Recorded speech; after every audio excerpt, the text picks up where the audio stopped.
Hey, it's Frank here with 4D Honeybee, and I'm just going to answer a question that I've gotten a couple of times as to my setup here, and that is why I'm using this tarp, why I've laid down this tarp. And it's a good question because you don't see it often in beekeeping. The reason why I have this tarp is, first off, I'm going to show you a video of what my first setup was like. So here's the setup that I started off with. As you can see, I just piled a couple of pallets there. And the good thing about it is the height was really good. It was perfect height to pile 2 pallets on top.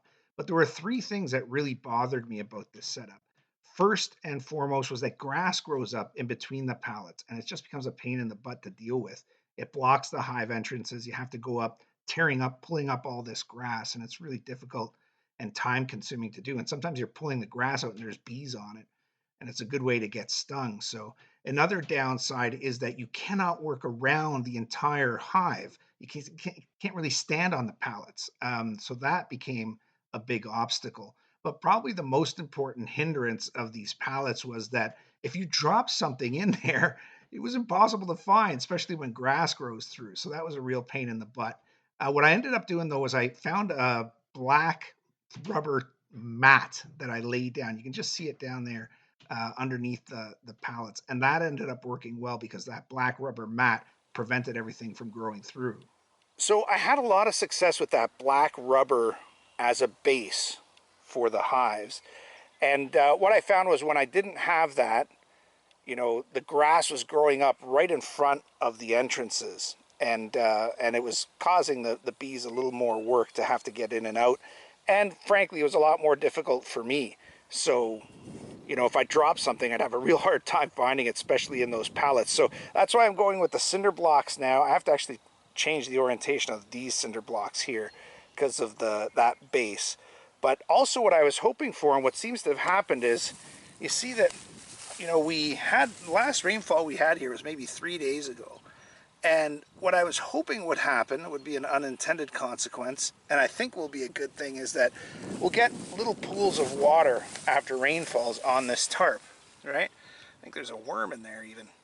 And because of that, there'll always be water for bees very close to their home.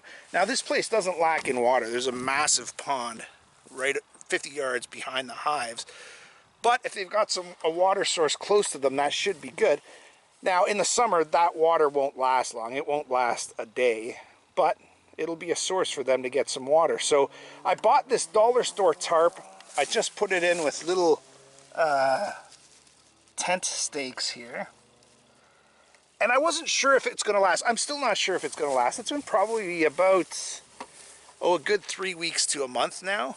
And it seems none the worse for wear. It's a dollar store tarp, so it's now a $3 store, I think. But anyway, it's not overly expensive to try. So I thought that maybe the wind will get under it, and maybe that might be a factor over here. You see how this side is kind of starting to come up a little bit? So I might just end up, if it's working and it's not disintegrating into the season, I might just end up putting some additional blocks down where it's riding up a bit, because if the wind gets under there, it's over. But I didn't expect, and I don't necessarily expect this to last the entire summer season, but if it does, it'll keep all the pests away. It'll keep the stuff away from my legs when I'm wearing shorts, because there's grass rubbing up against you, and it'll keep the grass away from the entrance of the hives, so the bees have a bigger approach path to get in. So now let's see what's on the critter cam. The critter cam is sitting right there. It's been here, well, again, for the better part of a month now. And I don't expect to see much on it, but for sure, coyotes, foxes, and probably a bear. I did see a bear track up here, so that's my biggest concern about this spot. So I just want to see what I'm dealing with. And oh, by the way, I also got a new logo done. My very creative kid designed me a new logo, so I'll put that up at the end of the video here so that you see the comparison between old and new. And yeah, check out these critters that are on the critter cam. And thanks for joining me. Have 4D Honeybee.